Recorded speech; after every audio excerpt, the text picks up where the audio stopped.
Qual é a coisa mais perturbadora que você já presenciou? Morava numa casa alugada há 10 anos. A porta dos fundos dava para um quintal estreito, e ao lado ficava a casa do vizinho, cujo quarto era exatamente colado. Havia um bocal de lâmpada naquele quintalzinho, mas eu nunca usava o local para nada, então nunca coloquei lâmpada ali. À noite o lugar ficava sempre muito escuro. Um dia, meu vizinho comentou que ouvia barulhos no meu quintal dos fundos, como se alguém pulasse do muro para o chão de cimento. Disse que já tinha acontecido várias vezes e achava que provavelmente era ladrão. Então comprei uma lâmpada econômica e fui instalar. O bocal ficava bem alto e precisei subir num banquinho de madeira alto para alcançar. Naquela noite, antes de dormir, acendi a luz. O interruptor ficava dentro de casa e olhei o quintal, que agora estava totalmente iluminado. Na manhã seguinte não fui até lá, só desliguei a luz antes de sair para o trabalho. Na segunda noite, quando liguei de novo antes de deitar, não acendeu. Continuava escuro. Tentei várias vezes, mas nada.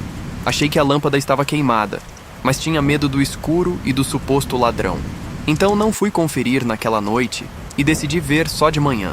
Quando fui de manhã, a lâmpada não estava mais no bocal. Primeiro pensei que o ladrão tivesse levado, mas depois vi que estava no chão completamente inteira. Não tinha como ter sobrevivido a uma queda daquela altura, e ainda por cima, o ladrão não a teria deixado ali. Levei a lâmpada para dentro e testei. Funcionava perfeitamente. Coloquei de novo no bocal e fui trabalhar. Era a terceira noite e quando acendi, a lâmpada funcionou. Fui dormir. Lá pelas 3 da manhã levantei, fui até a porta dos fundos e abri só um pouco para ver se ainda estava acesa. Estava totalmente apagada. Fechei rápido e voltei a dormir. Na manhã seguinte encontrei a lâmpada novamente no chão, intacta. A partir desse dia, evitei ao máximo ir ao quintal dos fundos e nunca mais tentei colocar lâmpada ali. Que eu saiba, nunca houve roubo naquele bairro. Bom, isso não é algo que eu tenha visto pessoalmente, mas recebi vários relatos enquanto trabalhava como monitor num acampamento. E, sinceramente, me deixaram bastante assustado. Era um acampamento de férias nas montanhas onde trabalhei alguns verões quando era adolescente. As crianças que iam ao acampamento às vezes inventavam histórias de ver o pé grande ou um fantasma no bosque, coisas típicas de criança. Mas havia um tipo de relato em particular que eu ouvia repetidamente de grupos diferentes durante vários meses todo o verão. E isso sim me preocupava. A primeira vez que ouvi foi de um funcionário mais antigo, contando algo que tinha acontecido anos antes. Pelo visto, a namorada dele na época não conseguia dormir na cabana porque sentia que algo a observava de fora da janela. Ela dizia que era um corvo enorme e preto, que se empoleirava ao lado da janela e a encarava fixamente, mas de um jeito estranhamente ameaçador. Mesmo quando baixava a cortina, horas depois, ao levantar, ele ainda estava lá olhando. Às vezes o via no bosque, até de dia, sentado entre as árvores sem fazer barulho e observando, seguindo-a com os olhos enquanto andava. Ela dizia que era o mesmo corvo. Tinha certeza. Os olhos pareciam humanos, segundo ela. Bom, esses relatos apareciam a cada 2 semanas como se fosse rotina. Alguma criança começava a ficar calada e distante, sem querer sair da cabana para as atividades. Às vezes pediam para ir embora mais cedo. A maioria não contava o motivo. Acho que porque sabia que ninguém acreditaria. Mas de vez em quando, depois de insistir, admitiam que estavam com medo de algo que viam no bosque e ao redor da cabana. Todos descreviam praticamente a mesma coisa. E não eram só crianças. Alguns monitores também juravam ter visto algo parecido. Era fácil distinguir quem estava mentindo e quem não. Quem realmente acho que viu algo não queria falar do assunto. Ficavam muito abalados pelo que tinham vivido. Tinham pesadelos horríveis e não queriam ficar muito tempo fora. Eu vi muitos corvos lá em cima, mas eram só corvos. Voavam, crocitavam e pronto. Não sei por que um corvo seguiria alguém ou ficaria olhando durante horas. Não parece nada natural. Não sei o que pensar. Na primeira vez que você ouve, parece besteira, mas quando repete de pessoas que não tinham como saber da história, você começa a questionar, especialmente vendo o quanto ficavam afetados. Não parecia que inventavam para chamar atenção. Estragava a semana inteira deles. Quando tinha uns 6 ou 7 anos, acordei no meio da noite com um barulhinho muito leve, como se alguém estivesse empilhando pratos na cozinha a cada poucos minutos. Do lugar da porta do meu quarto, eu tinha visão direta para a entrada da cozinha e parte dela. Então abri a porta e espiei para ver o que era.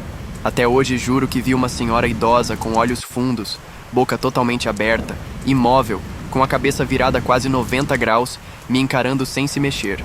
O que me deu ainda mais medo foi que o som parou de repente no exato instante em que olhei. Tenho certeza de que poderia ter sido só minha vista tentando se ajustar, e eram apenas sombras, mas quanto mais meus olhos se acostumavam, mais nítida ficava aquela figura. Lembro de ficar ali olhando sem me mexer por o que pareceram vários minutos. Decidi correr para o quarto dos meus pais, que ficava bem em frente ao meu. Contei o que tinha acontecido e eles checaram e confirmaram que não havia nada. Por sorte, tínhamos um voo cedo para visitar a família, então todos resolveram levantar. Tenho certeza de que pode ter sido só a mente de criança pregando peça, mas nunca vou esquecer aquele rosto. Quando era criança em Nova York, minha mãe e eu sempre usávamos metrô ou ônibus para nos deslocar. Dá para imaginar as coisas estranhas que vi na infância, mas houve um episódio que realmente marcou. Uma moradora de rua que parecia estar sob efeito de droga pesada entrou no vagão em que eu estava. Começou a gritar coisas sem sentido, como às vezes pessoas viciadas fazem, então não era nada muito preocupante. Mas de repente parou e começou a rir direto para mim. Depois, sem tirar os olhos, fez xixi nas calças e disse algo como: "Esses sonhos nunca vão parar." Eu tinha anos com um pesadelo recorrente, e muitas vezes acordava chorando sem perceber. Me assustou demais. Provavelmente foi só coincidência, mas me impactou muito. Os pesadelos acabaram parando com o tempo, então que ela vá pro inferno. Estava saindo de casa num lindo dia de primavera e ia entrar no carro para ligar e sair da garagem quando olhei para a rua e vi um senhor idoso correndo desajeitado, como se corresse só para não cair, avançando perpendicular à nossa entrada pela calçada. Assim que o notei. E antes que eu pudesse fazer mais do que observá-lo, ou concluir que talvez precisasse de ajuda, ele já chegava na esquina da calçada, onde a guia era baixa e arredondada. Tropeçou e rolou de cabeça na sarjeta de concreto. Corri até onde ele caiu para ver se podia ajudar. Nesse momento, nossos vizinhos saíram correndo e chamaram emergência. Rapidamente, outros vizinhos e aposentados do quarteirão também apareceram. Não havia nada que pudéssemos fazer. Olhei impotente enquanto aquele homem, com parte do rosto exposta, começava a escorrer um líquido vermelho. E senti imediatamente uma culpa enorme por não ter tido uma velocidade e reflexos sobre-humanos que me permitissem perceber que ele estava em perigo mortal e atravessar a rua em segundos para ajudá-lo a se equilibrar bem antes da queda. Esperamos os paramédicos chegarem, que vieram rápido porque morávamos a poucos metros de um hospital, e o único que pude fazer foi rezar para que estivesse bem. Fui trabalhar depois que tudo se acalmou. 1 ano depois, mais ou menos, uma mulher bateu na porta perguntando o que eu tinha visto naquele dia e dizendo ser parente do senhor. Contei basicamente o mesmo e perguntei o que tinha acontecido com ele e ela disse que faleceu depois do incidente. Dei os pêsames, mas senti que aquela pessoa estava procurando alguém para culpar. Mais tarde, conversei com minha mãe sobre o quanto aquilo tudo me deixou triste, e ela me garantiu que não havia nada que eu pudesse ter feito e que parecia que aquela pessoa não deveria estar na condição em que estava quando o vi. Deu a entender que os cuidadores não estavam fazendo o trabalho direito. Não tinha ninguém atrás dele tentando ajudar. Só um idoso correndo desajeitadamente, como se continuasse correndo só para não cair até chegar na esquina e acabar perdendo a vida. A vida é tão frágil. Uma van preta grande com vidros escuros nos seguindo. A mim e ao grupo de crianças com quem eu estava, incluindo minha irmã caçula. Era inverno, acho que um dia sem ônibus escolar e no Canadá, então já imagina tudo coberto de neve. Eu e outras crianças, incluindo minha irmã, estávamos na casa da babá. Queríamos sair para andar, então colocamos toda a roupa de neve e começamos a caminhar. Em certo momento, minha irmã aponta uma van preta que vinha bem devagar atrás de nós. Éramos um grupo de uns 5 ou 6 e a maioria tinha uns 10 anos, exceto minha irmã, que devia ter uns 7. Achamos que dirigiam devagar por causa da neve ou procurando alguma casa, mas ainda assim corremos o máximo que conseguimos, e quem já tentou correr com roupa de neve sabe como é difícil. Até que não vimos mais a van e continuamos andando. 1 minuto depois, minha irmã aponta de novo e ela estava praticamente à mesma distância de antes de corrermos. Naquele ponto achamos estranho, mas pensamos que talvez andássemos devagar e por isso nos alcançou. Então corremos de novo, mais longe dessa vez, olhando para trás o tempo todo.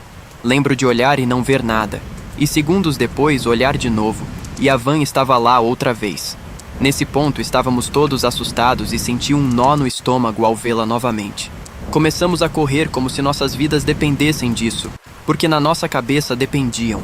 Minha irmã era a mais lenta e um dos meninos maiores e mais fortes teve que puxá-la para não ficar para trás. Lembro de olhar para trás e ver que a van acelerava um pouco, ainda a certa distância, mas claramente tentando nos acompanhar. Parecia que corríamos por uma eternidade, mas finalmente chegamos na casa da babá, subimos as escadas, batemos a porta e ficamos sem fôlego. Contamos o que tinha acontecido, mas acho que ela não acreditou. Lembro que eu e outra menina do grupo vimos a mesma van passar pela janela pelo menos uma vez.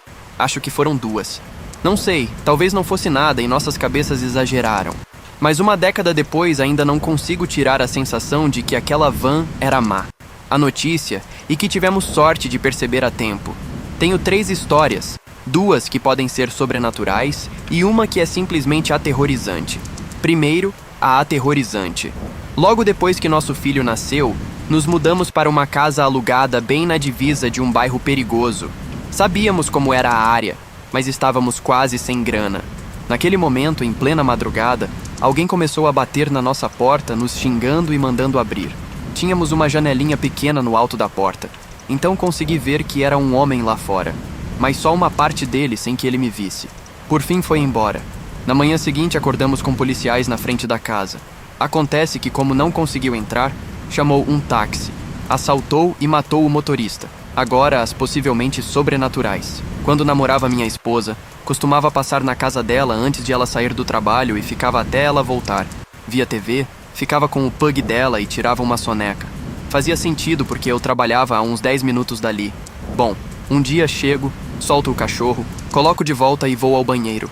Enquanto estou lá, ouço 2 pares de passos pesadíssimos subindo do porão. Depois ouço a porta abrir e fechar.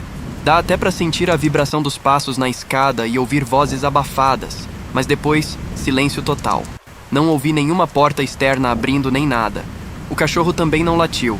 Saio rápido 1 minuto depois e a porta do porão está fechada e trancada, igual todas as outras. Para piorar, o trinco do porão era daqueles que desliza para baixo e só dá para fechar do lado do porão.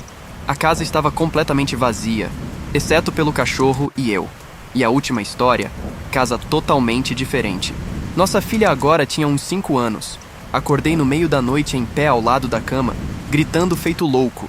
Minha esposa estava fazendo o mesmo do outro lado da cama, e nós 2 olhávamos para a porta. Ouvi nossa filha gritar no quarto dela do outro lado do corredor, mas dali eu não a via.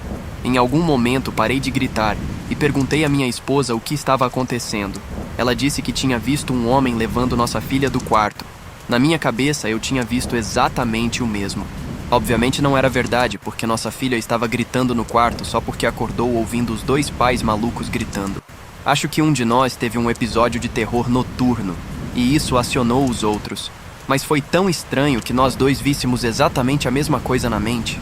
Não consegui dormir o resto da noite. No verão passado, meu filho de 3 anos e meio e eu nos mudamos para Idaho.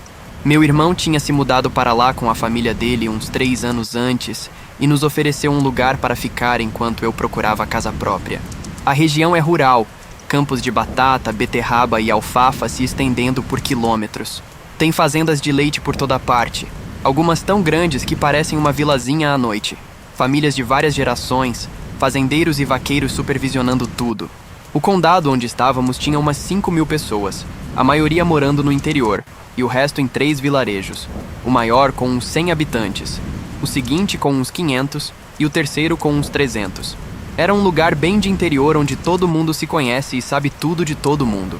As casas da vila eram antigas, muitas construídas há mais de 100 anos. Meu filho e eu passávamos muito tempo num pequeno restaurante familiar na vila ao lado. Ficamos amigos da dona e da família dela. Todos tinham nascido e crescido ali. Famílias que estavam no lugar há gerações. Ela tinha herdado tanto o restaurante quanto a casa da família. Essa casa ficava na vila onde eu procurava aluguel. Um dia, enquanto conversava com 2 garçonetes, uma disse à outra: "E a casa da Jen? Talvez ela alugasse para eles." A outra arregalou os olhos e respondeu: "Nem pensar." Perguntei por quê e me disseram: "Porque é mal assombrada." Naquela época eu diria que acreditava em muitas coisas, muitas não convencionais, e tinha a convicção de que tudo é possível. Mas fantasmas nunca tinham sido algo em que eu pensasse. Nunca tinha vivido nada e não me preocupava. Precisava de um lugar, e isso parecia uma oportunidade perfeita. Alguns dias depois, me encontrei com as 2 filhas adultas da Jen para ver a casa. No momento em que entrei, senti que tinha algo ali. Algo que não queria companhia. Ainda estava cheia de móveis velhos e enfeites antigos. Uma das moças disse que o avô tinha morado ali sozinho, enquanto a avó alcoólatra vivia num quarto acima do pequeno restaurante que tinham na outra vila. Aparentemente não se davam bem, e ele tinha morrido sozinho naquela casa. Perguntei se tinham boas lembranças de festas ou reuniões familiares ali. Elas pareceram confusas com a pergunta. Se entreolharam e uma respondeu: na verdade, não. Ao olhar ao redor, notei que a sala se estendia até a sala de jantar, formando um retângulo grande. Havia uma porta colocada num lugar esquisito no centro que pensei que talvez fosse um armário. Abri e encontrei um quarto pequeno. Ficava no meio da casa, sem janelas, com uma lâmpada pendurada no teto por um fio. À minha esquerda havia uma cama antiga como do final do século XIX, com colchão de algodão sobre uma estrutura de metal exposta. Parecia mesmo coisa de filme de Velho Oeste ou Cidade Fantasma. Era inquietante e tinha uma energia pesada de "você não é bem-vindo aqui". Uma das moças disse: era o quarto do nosso avô. Não dei nem um passo lá dentro. Recuei e fechei a porta. Decidi continuar procurando outro lugar. 2 semanas depois, precisei achar um canto temporário para passar algumas noites. A Jen disse que a porta dos fundos estava aberta e podíamos ficar na casa do pai dela. Meu filho e eu chegamos no fim da tarde. Era início de julho, 38 graus lá fora e não tinha como esfriar a casa. Demos uma volta pelos cômodos para nos situar e depois sentamos para ver Netflix no laptop. O sol estava se pondo e em poucas horas ficaria fresco o suficiente para dormir. Lá pelas 21h30, levantei do sofá para ir ao banheiro. Tive que atravessar a sala e, ao passar pela porta do quarto do avô, parei. Por respeito, segurei a maçaneta antiga e empurrei a porta para fechar. Não foi fácil. Estava inchada e apertada no batente. Tive que girar a maçaneta para encaixar. Depois de fechada, empurrei e sacudi um pouco para garantir que estava bem fechada. Depois fui ao banheiro, lavei as mãos e voltei. Tudo isso levou 1 minuto mais ou menos. Quando saí, meu filho tinha se levantado do sofá e estava parado em silêncio, com o iPad bem ao lado da porta. Quando me aproximei, vi que a porta estava aberta. Não totalmente, mas uns 10 centímetros. Antes que eu pudesse perguntar algo, ele disse: essa porta abriu, papai. Não soube o que dizer. Não era algo que ele inventaria do nada e suas mãozinhas de 3 anos e meio não tinham força para girar a maçaneta e abrir. Era verdade dele. Depois, bem calmo, acrescentou: tem zumbis aí dentro. Saímos na manhã seguinte. Na hora não me pareceu nada estranho nem assustador, mas olhando agora é absolutamente aterrorizante. Não só pelo que aconteceu, mas pelo que poderia ter acontecido. Não lembro exatamente quando foi, mas eu tinha entre 6 e 12 anos porque era quando voltava a pé da minha primeira escola. Para você ter ideia, minha casa ficava no meio de um caminho de terra, no meio de um campo de trigo com fileiras longas de árvores que separavam as propriedades. Naquela época não tinha nada plantado ali. Um dia, enquanto caminhava para casa, notei a típica van branca, a mais estereotipada que você puder imaginar, atrás de uma das fileiras de árvores, ficando escondida da estrada principal. Fiquei confuso e por algum motivo meu primeiro pensamento foi: talvez precisem de ajuda. Então, inocente como era, simplesmente caminhei até lá e chamei. Com licença, ninguém respondeu, mas ouvi o que parecia uma mulher gritando de forma incoerente. Chamei de novo. Com licença, precisam de ajuda? Uma voz rouca de homem de meia idade respondeu de dentro da parte de trás, através da janela do passageiro que estava aberta. Não, vai embora. Perguntei de novo. Tem certeza? Respondeu. Sim, vai embora. Então fui. Nunca pensei em contar, nunca falei pra ninguém e nem voltei a pensar na situação até uns 4 anos atrás, quando caiu a ficha como um caminhão do que realmente poderia estar acontecendo. Não faço ideia de quem eram ou o que aconteceu, ou se algum deles apareceu nas notícias como desaparecido, sequestro, assassinato, etc. Não faço ideia. Só sei que o que quer que estivesse rolando talvez pudesse ter sido evitado ou alguém poderia ter recebido ajuda se eu soubesse mais sobre esse tipo de situação.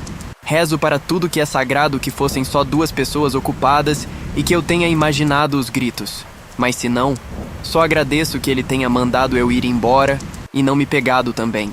Quando estava na faculdade, um amigo e eu éramos loucos por coisas paranormais e adorávamos pesquisar e buscar informações sobre lugares supostamente mal assombrados. Meu amigo estava conversando com uma menina que ele curtia e ela contou que tinha uma casa velha abandonada, não muito longe da casa dos pais dela no interior, e que a gente deveria ir investigar. Achamos a ideia ótima. Então, uma noite, nós dois e mais alguns amigos fomos até lá. No caminho passamos para buscar a menina e conhecemos o pai dela, que era bombeiro voluntário.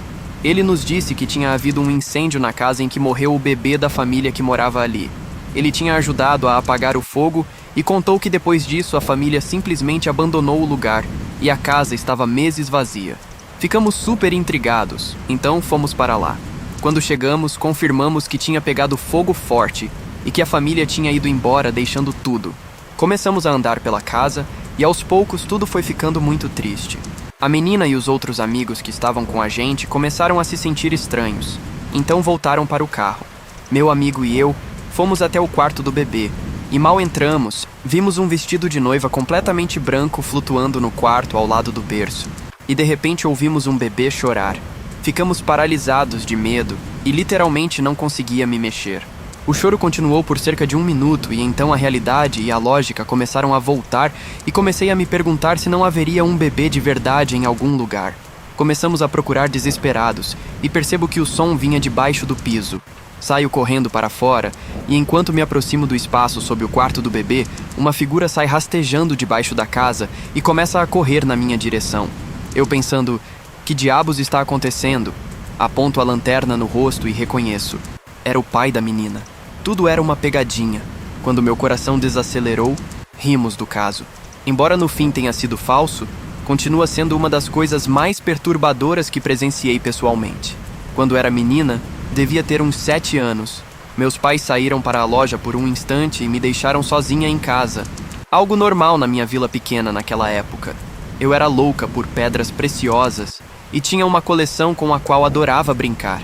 Enquanto estava sentada atrás do sofá da sala, nosso gato preto passou por mim e ao chegar na ponta do sofá de onde dava para ver o resto da sala, todo o pelo dele arrepiou de uma vez e começou a bufar agressivamente, como se estivesse muito assustado ou muito bravo. Então, naturalmente, me inclinei para espiar ao redor do sofá e vi pegadas grandes se marcando no tapete, como se algo invisível estivesse andando pela sala, pelo corredor e entrando no quarto dos meus pais. Fiquei paralisada e continuei assim até meus pais voltarem. Claro que contei na hora. Me garantiram que estava tudo bem. Uns 10 anos depois, descobri que 2 semanas antes de eu ver isso, meu padrasto tinha visto exatamente a mesma coisa quando também estava sozinho em casa. Ainda arrepia lembrar. Essa foi a primeira experiência do que acabaram sendo vários anos sentindo que algo nos rondava. Foram anos difíceis. Minha amiga e eu entramos num parque público bem afastado, no meio do nada, por volta da meia-noite de Ano Novo, com neve por tudo para fumar comer algo e esperar nossas amigas voltarem de uma festa. Enquanto ela fumava, eu olhei pela janela do carro para a noite. Como disse, estávamos no meio do nada, então a única luz vinha da lua e iluminava o suficiente a neve para conseguir ver todo o estacionamento vazio e a borda do bosque. Enquanto olhava pela janela, levei um susto ao ver movimento sobre a neve branca. Havia 2 figuras andando ao lado do bosque.